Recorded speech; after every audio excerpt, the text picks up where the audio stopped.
पहचानो,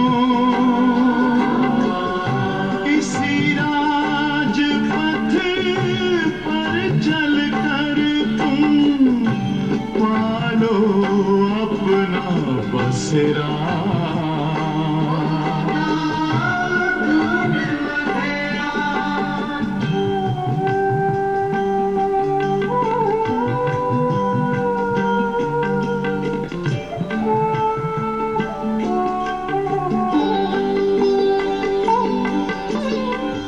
तुम हो आत्मा तन से न्यारे, परमात्मा को प्यारे, दिव्य गुणों को धारण करके योगी बनो दुलारे। ज्योति बिंदु ही तोड़ेगा ये माया मोह का घेरा।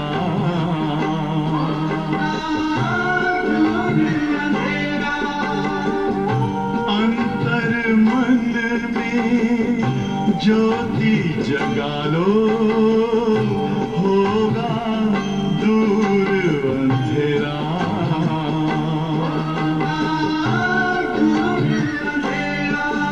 ओम शांति, ओम शांति, ओम शांति।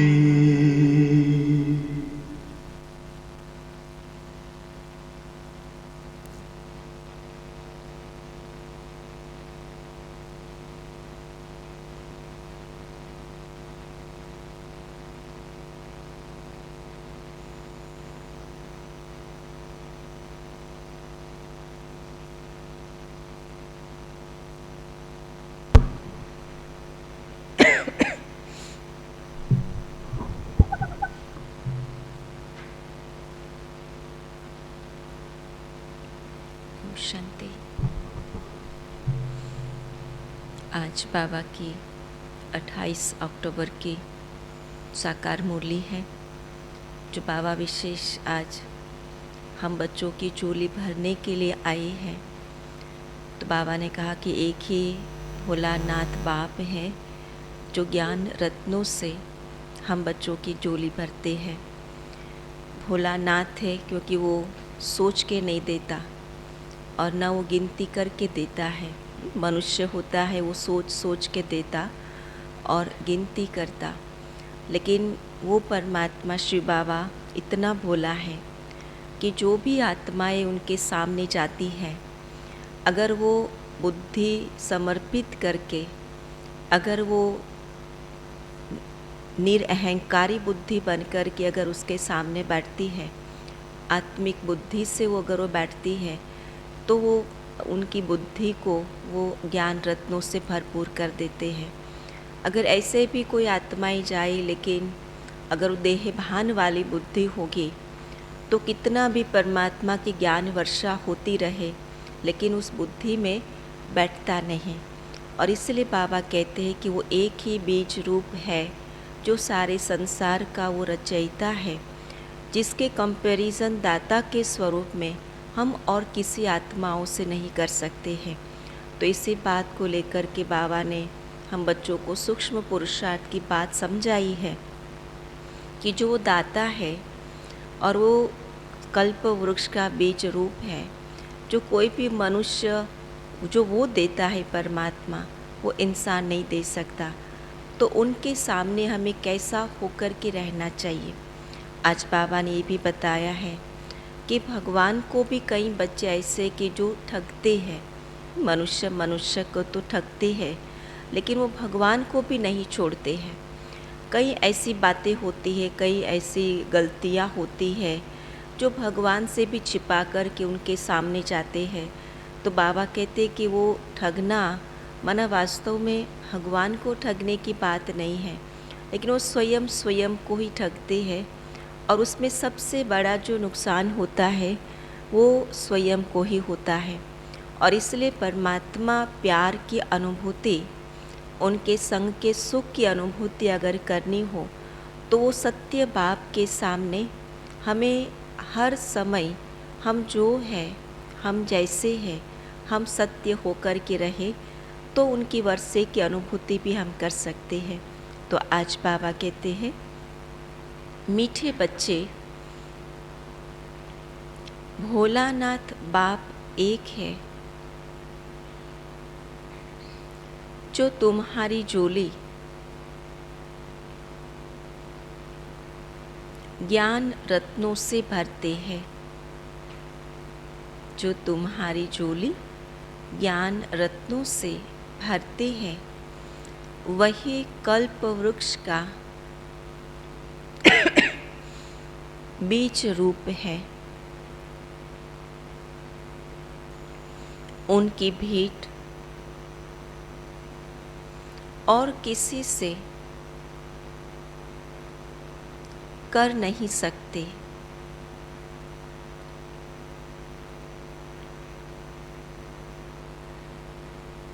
प्रश्न है, बहुत बच्चे बाप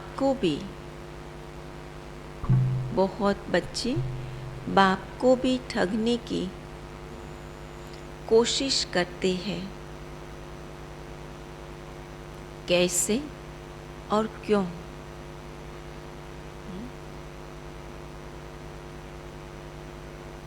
कैसे ठगते हैं और क्यों कोशिश करते ठगने की?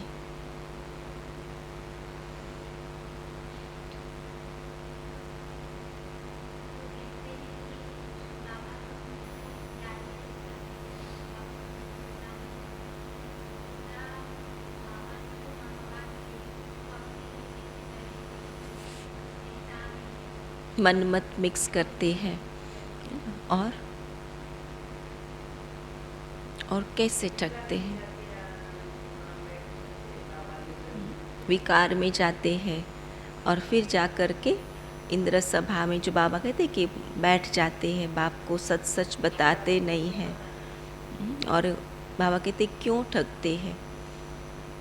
तो आज बाबा कहते बाप को यथार्थ न पहचानने के कारण, बाप को यथार्थ न पहचानने के कारण भूल करके भी छिपाते हैं,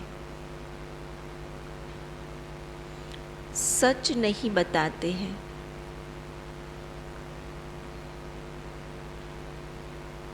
सभा में छिपकर बैठ जाते हैं।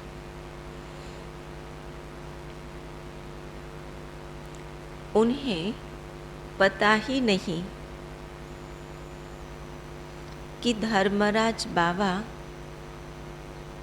सब कुछ जानता है। धर्मराज बाबा सब कुछ जानता है। यह भी सजाओं को कम करने की युक्ति है कि सच्चे बाबा को सच सुनाओ।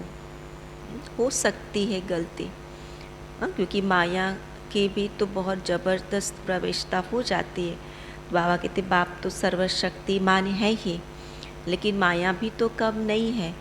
लेकिन माया दुस्तर जब वार करे और उसी समय अगर कोई गलती करा बैठे तो बाबा कहते अगर हो गई गलती तो क्या करो?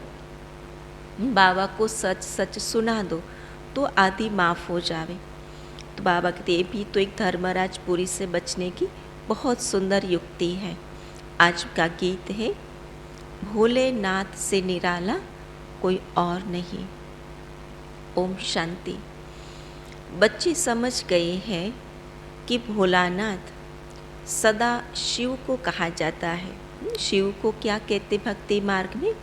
सदा शिव कहते हैं। कोई भी देवी देवता को सदा शब्द यूज़ नहीं होता। तो एक ही है जो परमात्मा शिव, जिसको सदा कहते हैं, माना वो सदा पवित्र है, एवर प्योर है। तो शिव भोला भंडारी, शंकर को भोलानाथ नहीं कहेंगे, न और कोई को ज्ञान सागर कह सकते हैं। बाप कहते हैं मैं ही आकर बच्चों को आदि मध्य अंत की नॉलेज अथवा ज्ञान सुनाता हूँ, तो एक ही ज्ञान का सागर ठहरा न शंकर न अव्यक्त ब्रह्मा। तो अव्यक्त ब्रह्मा तो सूक्ष्म वतन में रहता है।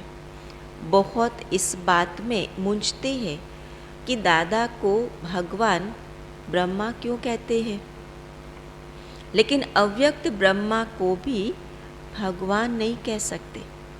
अब बाप समझाते हैं कि मैं ही तुम्हारा पारलौकिक बाप हूँ, जो आत्माओं का सच्चा सच्चा जो पिता है, जो निराकार स्वरूप आत्मा का वो निराकार पारलौकिक पिता है। तो बाबा कहते मैं एक ही भगवान हूँ, बाकी ब्रह्मा को भी भगवान नहीं कह सकते। परलोक न स्वर्ग को न नर्क को कहेंगे। परलोक है परे ते परे लोक, जहाँ आत्माएं निवास करती है, इसलिए उनको कहते परम प्रिय पारलौकिक परम पिता, क्योंकि वह परलोक में रहने वाले हैं। भक्ति मार्ग वाले भी प्रार्थना करेंगे तो आंखें ऊपर जाएंगे, भल वो समझ नहीं है कि वो रहता कहाँ है। भावना से तो यही कहते हैं कि भगवान सब में है, लेकिन जब प्रार्थना करते हैं, जब दुख दर्द में याद करते हैं, तो हमेशा नज़र कहाँ जाती, ऊपर की ओर। तो वो सिद्ध करते बात कि परमात्मा परलोक का रहने वाला है, जो परे ते परे धाम है। तो बाप समझाते हैं कि मैं सारे कल्प वृक्ष का बीज रूप हूँ। एक शिव के सिवाय किसी को भी क्रिएटर नहीं कह सकते, वही एक क्रिएटर है, बाकी सब उनकी क्रिएशन है। अब क्रिएटर ही क्रिएशन को वर्षा कैसे देते हैं, वर्षा क्रिएशन को वर्षा देते हैं।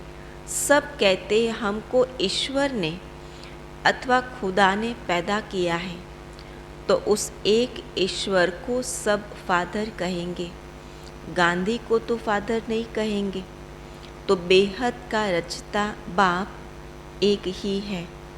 वही समझाते हैं कि मैं तुम्हारा पारलौकिक परम पिता हूँ, बाकी आत्माएं तो सब एक जैसी है, कोई बड़ी छोटी नहीं होती है। हर एक आत्मा की साइज एक जैसी है, उसमें कोई अंतर नहीं हो सकता। जैसे ज्ञान सूर्य, ज्ञान चंद्रमा, ज्ञान सितारे, तो उस ज्ञान सूर्य चांद की साइज में तो फर्क है, लेकिन आत्माओं का साइज एक जैसा है। तो बाबा कहते हैं मैं कोई साइज में बड़ा नहीं हूँ, लेकिन परम धाम का रहने वाला हूँ, इसीलिए मुझे परम आत्मा कहते हैं। फर्क क्या हो गया, रहने का स्थान ऊंचा है। परे ते परे रहने वाला परलोक का मालिक परमात्मा को कहते हैं, तो स्थान ऊंचा है, उनका कर्तव्य ऊंचा है, और इसलिए उसको परमात्मा कहा।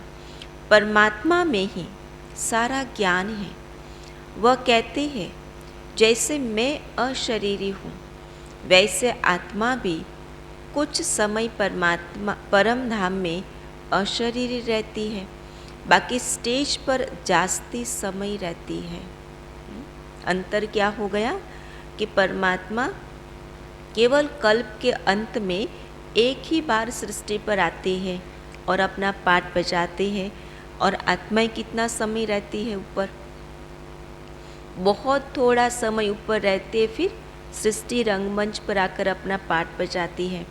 तो जैसे तुम आत्मा सितारे सदृश हो, वैसे मैं भी हूँ। अगर मैं बड़ा होता तो इस शरीर में फिट नहीं होता। किस कौन से शरीर में, बाबा कहते हैं मैं भी उसके भ्रुकुटी के बीच में उनके बरोबर बाजू में बैठता हूँ। तो कैसे अगर बड़ी साइज होती तो कैसे फिट हो सकता।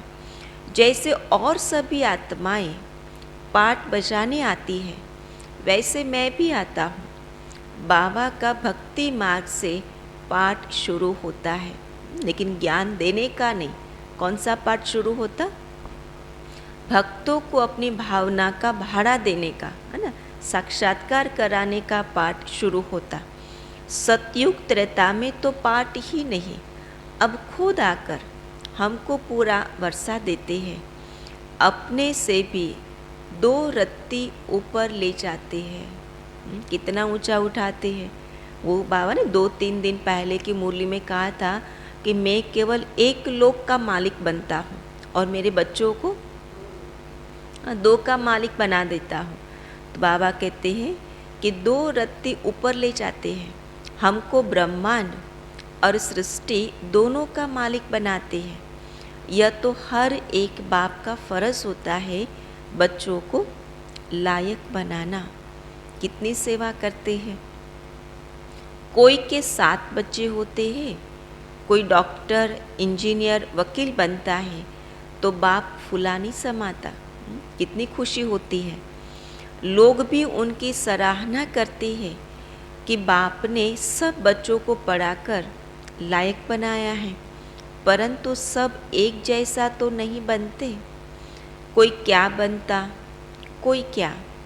वैसे बाबा कहते हैं कि मैं तुमको कितना लायक बनाता हूँ। क्या से क्या बना देते बाबा? मनुष्य से देवता बना देते हैं। यह बाबा देखो कैसा है।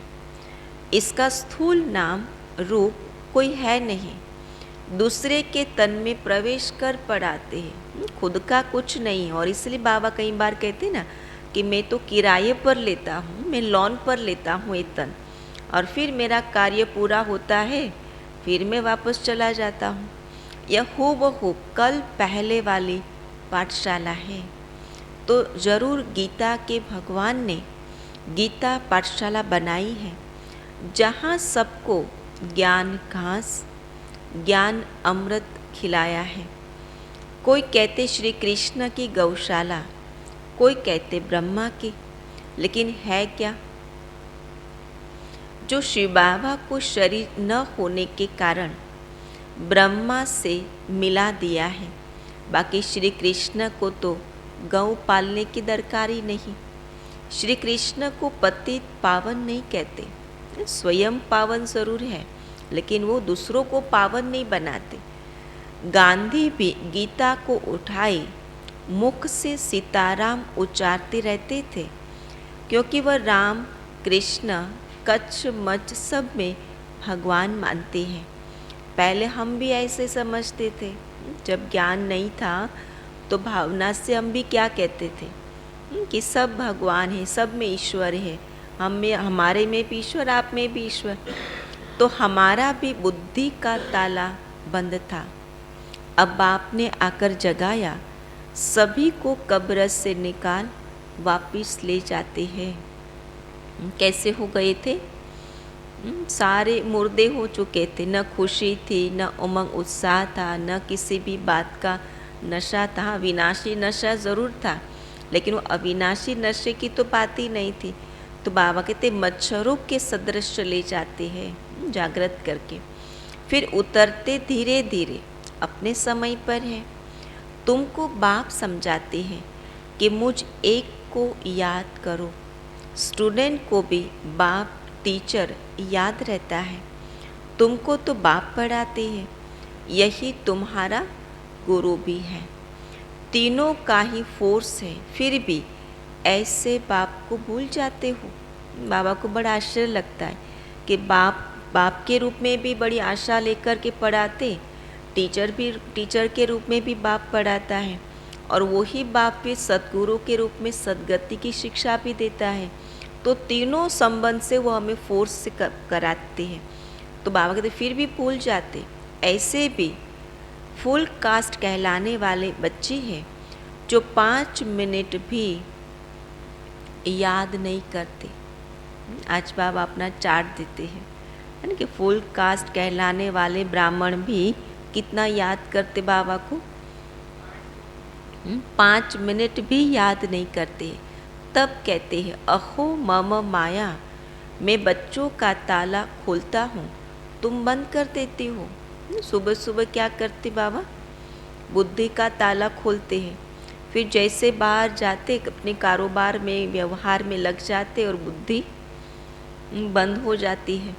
जरा भी विकार में गया तो बुद्धि का ताला लॉकअप हो जाता है ना। उसी समय ज्ञान की एक भी पॉइंट याद नहीं आएगी। अगर विकार का प्रभाव हुआ बुद्धि के ऊपर तो बुद्धि ज्ञान से बिल्कुल खाली हो जाती है। फिर भी सच सुनाने से सजा कम हो जाती है, बोझ हल्का हो जाता है।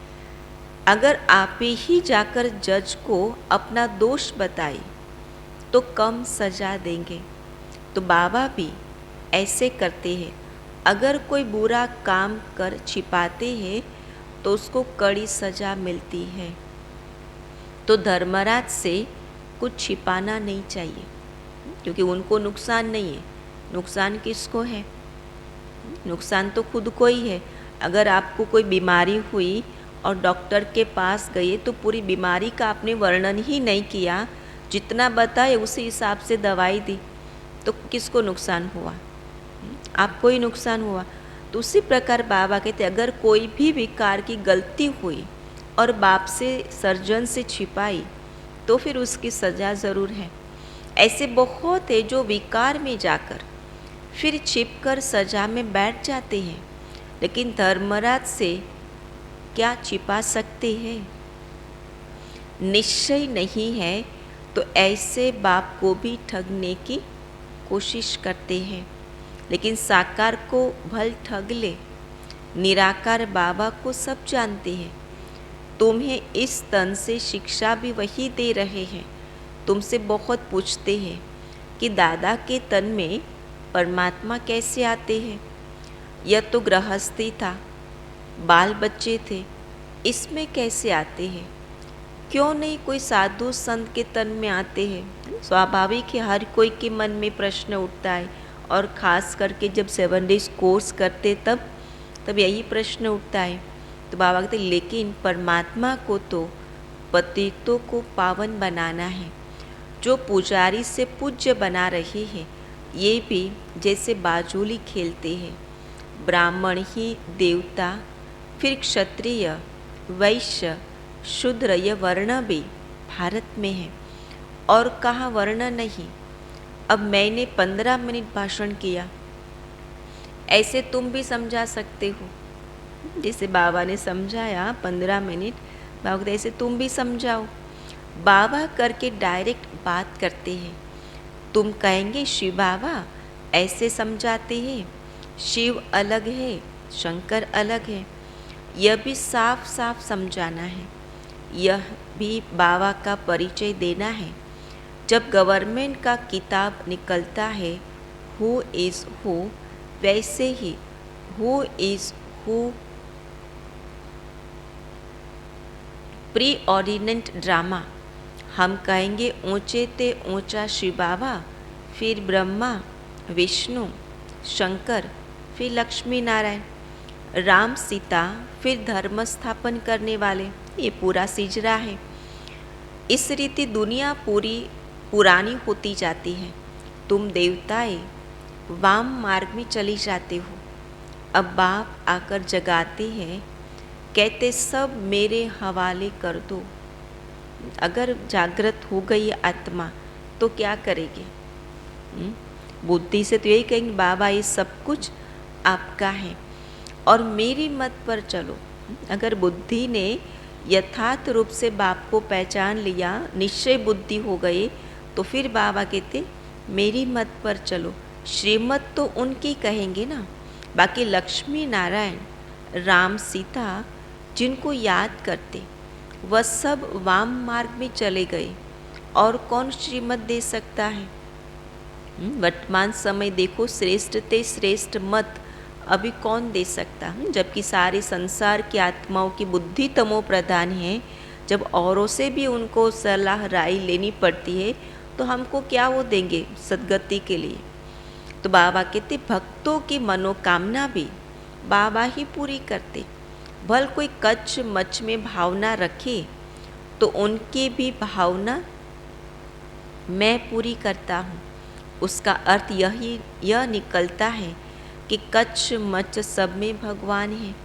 तो बाबा बहुत राज समझाते हैं, लेकिन समझने वाले नंबरवार है तो पद भी नंबरवार है। ये डेटी किंगडम स्थापन हो रही है, धर्म नहीं। क्या स्थापन हो रहा है? ये देवी राजधानी स्थापन हो रही है, कोई धर्म नहीं स्थापन हो रहा है ना। वो तो स्वाभाविक स्वतः ही है। धर्म तो दूसरे धर्म वाले स्थापन करते हैं, वो केवल धर्म स्थापन करते, लेकिन राज्य नहीं स्थापन करते, राजधानी। शिव बाबा तो ब्रह्मा द्वारा राजाओं का राजा बनाते हैं। राजाओं का राजा का अर्थ भी तुमको समझाया है। तुमको विकारी राजाई पूछते हैं तो कितना बड़ा पद तुमको मिलता है। एक बार कल्प में जब श्रीमत पर चलकर अपने को योग्य बनाते हैं, लायक बना देते, तो फिर बाबा कहते देखो कितना ऊंच पद मिल जाता कि विकारी राजाएं भी हमारी पूजा करते।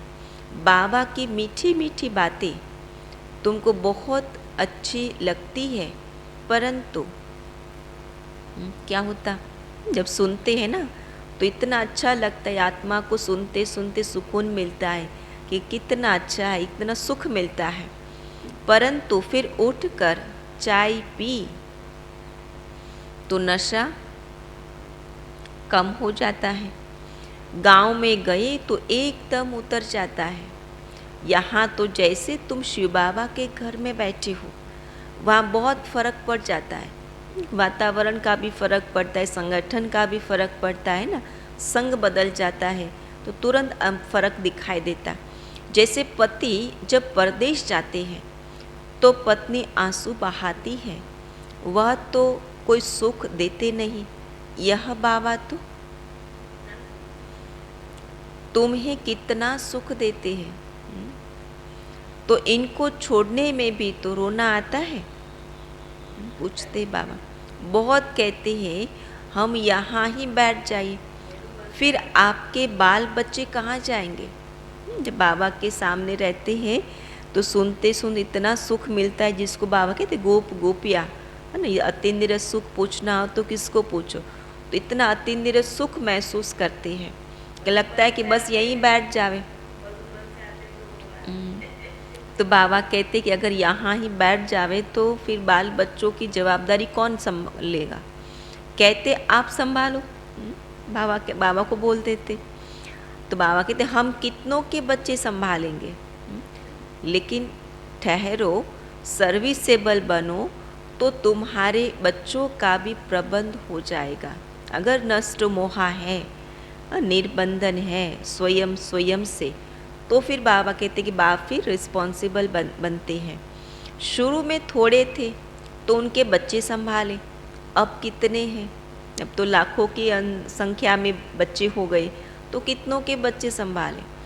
उन्हों के बच्चे बैठ संभाले। उनसे कोई गुम हो जाए तो कहेंगे हमारा बच्चा गुम कर दिया। जिसको संभालने रखे वह भी कहेंगे हम औरों का कर्म बंधन क्यों संभालें। अच्छा, फिर तो एक ही शिव बच्चे को संभालो तो वह तुम्हारे बच्चे संभालेंगे, कॉन्ट्रैक्ट। बाकी ऐसे बाबा को कभी फारगती मत देना। बाबा कहते, जब भगवान कहता है कि ऐसे बाप को कभी छोड़ना नहीं। ऐसे बहुतों ने फारगती दी है, उन्हों को मूर्खों के अवतार कहें। क्या कहेंगे? मूर्खों के अवतार। क्योंकि पहचानने के बाद, इतना सुख महसूस करने के बाद जब उनको छोड़ दिया तो बाबा कहते उनको तो मूर्खों का अवतार कहे। भल कोई ब्रह्मा कुमार कुमारी से रूठ जाओ, लेकिन शिव बाबा से कभी नहीं रूठना, है ना। भगवान के बच्चे बने हैं ना, कोई ब्राह्मण ब्राह्मणी के बच्चे थोड़ी बने, तो परिवार है। भाई बहनों से कुछ भी थोड़ा मोटा मनमुटाव हो सकता है। हर कोई पुरुषार्थी स्वभाव संस्कार की ऊपर नीचे होती है, लेकिन उसमें हम अपना भाग्य क्यों गंवाएं। तो बाबा कहते भगवान को तो नहीं रूठे, वह तो तुमको राज्य भाग्य देने आया है। अच्छा, मीठे मीठे सिकिलदे बच्चों प्रति माता पिता बाप दादा का याद प्यार और गुड मॉर्निंग। रूहानी बाप के रूहानी बच्चों को नमस्ते। हम रूहानी बच्चों के रूहानी बाप दादा को याद प्यार गुड मॉर्निंग और नमस्ते। आज की धारणा क्या होगी? धर्मराजपुरी से बचना है तो बाबा से सच सच रहना है, कोई भी बात को छिपाना नहीं है।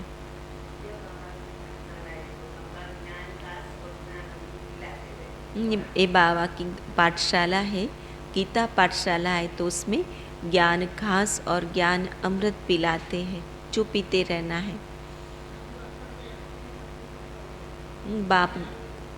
बाप वापर से अपना पार्ट प्ले करते हैं, भक्तों को अपना फल देते हैं और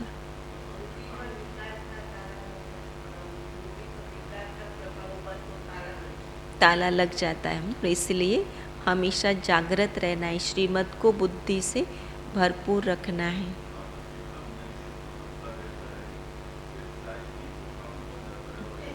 गांव में गए तो फिर एकदम नशा उड़ जाता है ना, इसलिए हमेशा स्मृति रखवा। जब मुरली सुनते हैं तो मुरली सुनने के बाद तो बाबा विचार सागर मंथन करो। अगर विचार सागर मंथन करे तो फिर नशा चढ़ता रहेगा। जिसको बाबा कहते ज्ञान घास खाया, फिर उसको उगारते रहो। वो आपको संभालेंगे, है ना। पहली पॉइंट है अपना सब कुछ बाप हवाले कर। अपना सब कुछ बाप हवाले कर, पूरा श्रीमत पर चलना है।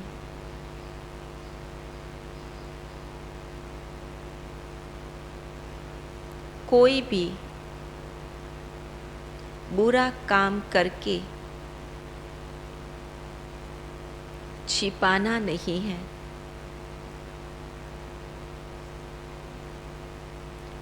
जज को सच बताने से सजा कम हो जाएगी।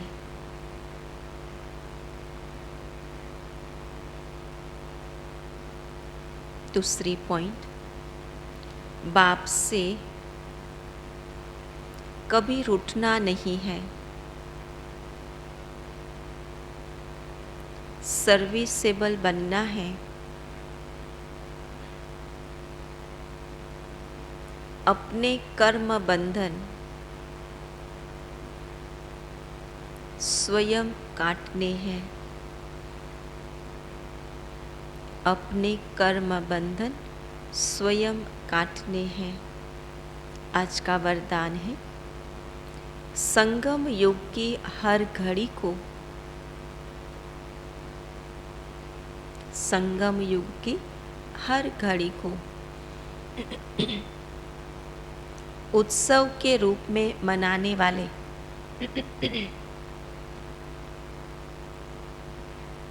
सदा उमंग उत्साह संपन्न भव। सदा उमंग उत्साह संपन्न भव। विस्तार है, कोई भी उत्सव उमंग उत्साह के लिए मनाते हैं। आप ब्राह्मण बच्चों की जीवन ही उत्साह भरी जीवन है।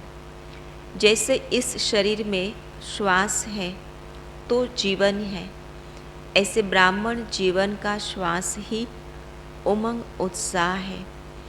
इसलिए संगम युग की हर घड़ी उत्सव है, लेकिन श्वास की गति सदा एक रस नॉर्मल होनी चाहिए। अगर श्वास की गति बहुत तेज हो जाए या स्लो हो जाए तो यथार्थ जीवन नहीं कही जाएंगी। तो चेक करो कि ब्राह्मण जीवन के उमंग उत्साह की गति नॉर्मल अर्थात एक रस है।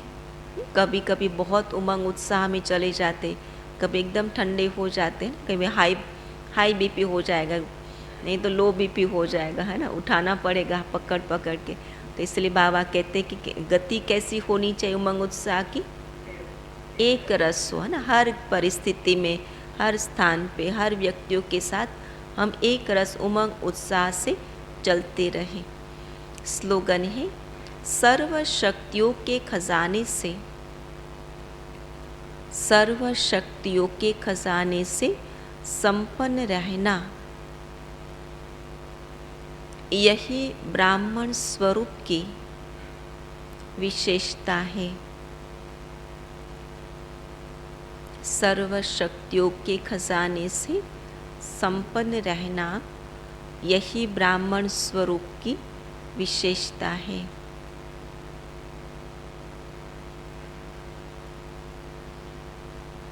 आज का स्वमान रहेगा, मैं आत्मा उमंग उत्साह से भरपूर हूँ।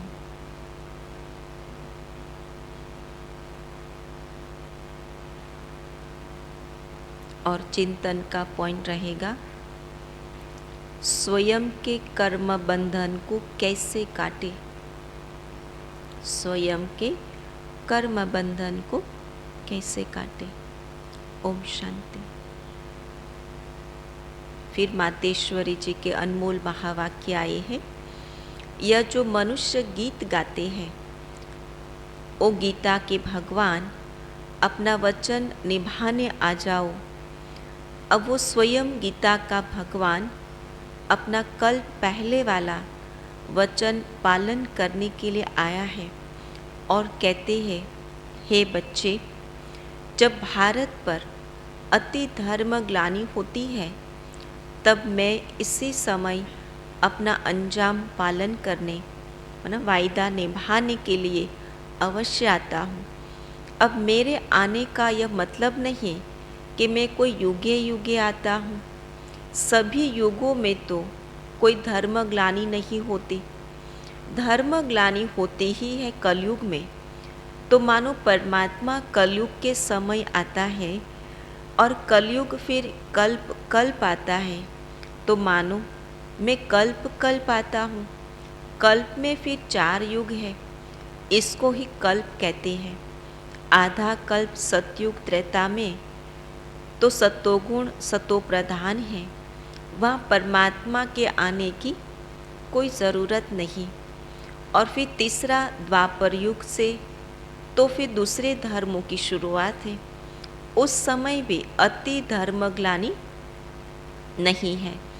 इससे सिद्ध है कि परमात्मा तीनों युगों में तो आता ही नहीं है। बाकी रहा कलयुग, उसके अंत में अति धर्म ग्लानि होती है।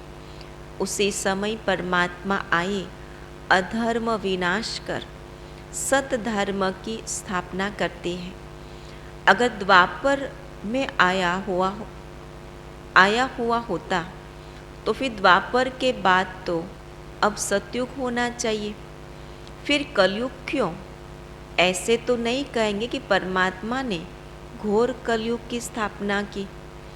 अब यह तो बात नहीं हो सकती। इसलिए परमात्मा कहते हैं कि मैं एक हूँ और एक ही बार आए अधर्म का विनाश कर, कलयुग का विनाश कर सतयुग की स्थापना करता हूँ। तो मेरे आने का समय संगम युग है।